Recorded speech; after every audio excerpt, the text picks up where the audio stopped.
mid 1750s, sort of through for the next 20-30 years, and the clan system was essentially broken up. But then what the government were doing within the Highland region particularly was they were trying to establish a new culture, a new way, and sort of bring it into more in line with the way that the rest of Britain was. So what they started doing is they started, as they were getting rid of all of these clans and evicting people off homes and things, they were then actually formally and legally giving land or granting land to certain people. Now, in some instances, this formal giving of land, or the legal landowners, were in fact the old clan leaders. Because the old clan chiefs and the clans themselves, although they controlled and they were occupying bits of the land, it wasn't legally theirs or anything. But what the government were doing, they were granting land to people. But they were granting land to people in order that they would abide by the law of the land, and that they would, you know, the clan system was broken up and all of this kind of thing.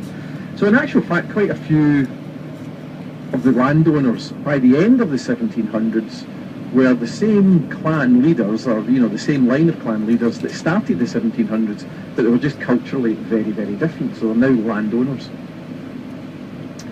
So the Jacobite thing is all dead, it's all gone. Culture is almost gone completely. And you've now got, by the end of the 1700s, the Highlands is now full of landowners, sort of rich landowners. And what they decide is that, right, okay, how are they going to make their money? How are they going to live?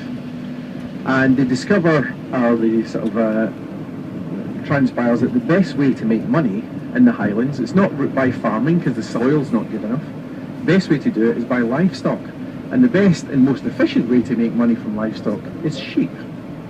And we've seen plenty of sheep on the last 3 days. Now, this is why there's so many sheep in Scotland, because basically what you do is you get sheep, just shove them onto the land and leave them for leave them to look after themselves. They forage for food and grass and things. You don't really need to tend them.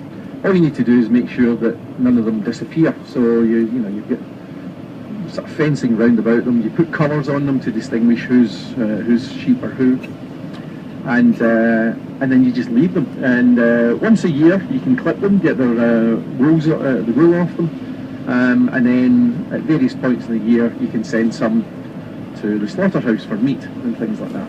But this is a very efficient way because there's not a great deal of manpower required in order to rear your sheep. So this is why there's so many sheep in Scotland. Now, what the landowners at that point discovered is, yeah, well, fill my land with sheep, fantastic. But one thing got in the way of that, and that was people. So the people that were still actually on the land and working the crofts and things like that, they weren't very efficient to have on the land at all.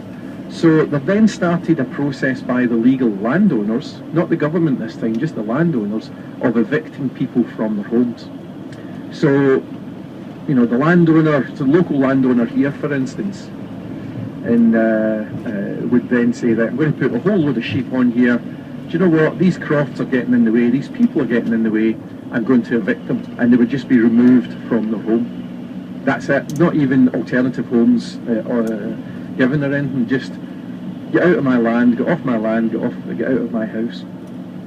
And they were left with this void of, what do we do? Where do we go now?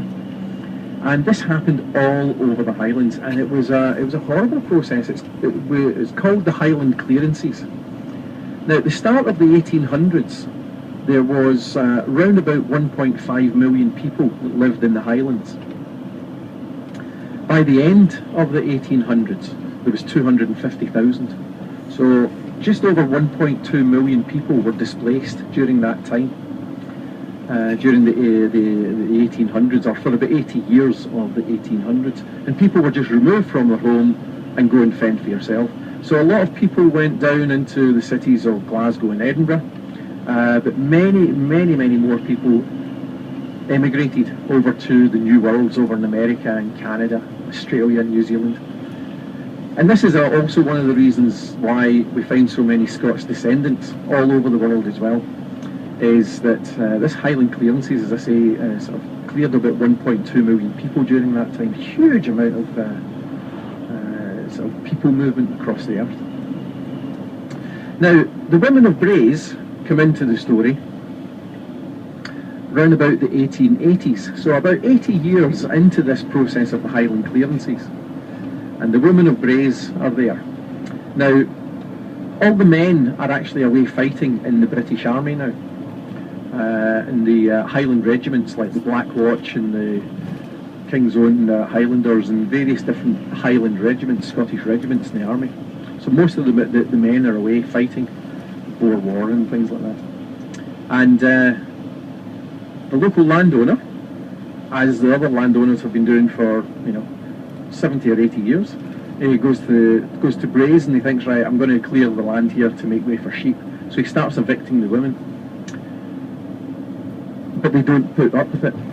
For the first time in 80 years, there's a group that are not putting up with this anymore, and they start to fight back against it. And as soon as they're evicted from their home, the following day, they appear back in their home. And the landowner is kind of, oh, right, I told you to get out, I'm not getting out. And they would barricade themselves in, and they formed a big protest group, all the women of Braes, and a big protest group.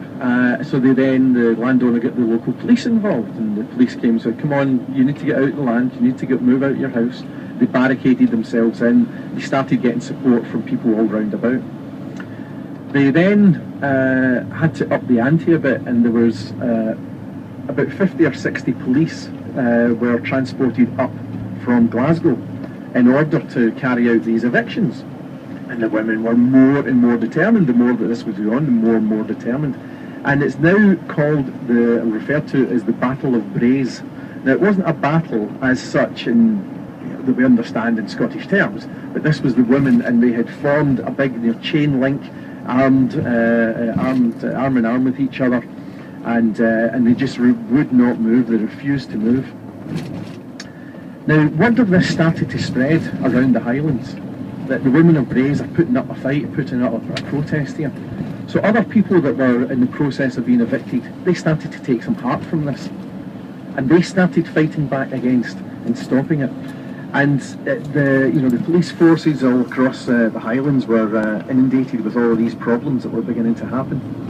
Now, what it actually eventually led to in 1885 was a new government act called the Crofters Act, which is still in place today, which basically says even though you're in this house that is on somebody else's land, you cannot be evicted unless that other person shows reasonable grounds about why it's not viable for you to be there, but they also have to offer you alternative accommodation. So the women of Braes went down in history really as changing the law and changing this whole process of the Highland clearances, and they stopped it. Or they were the instigators that led to the process of it eventually stopping in the 1880s.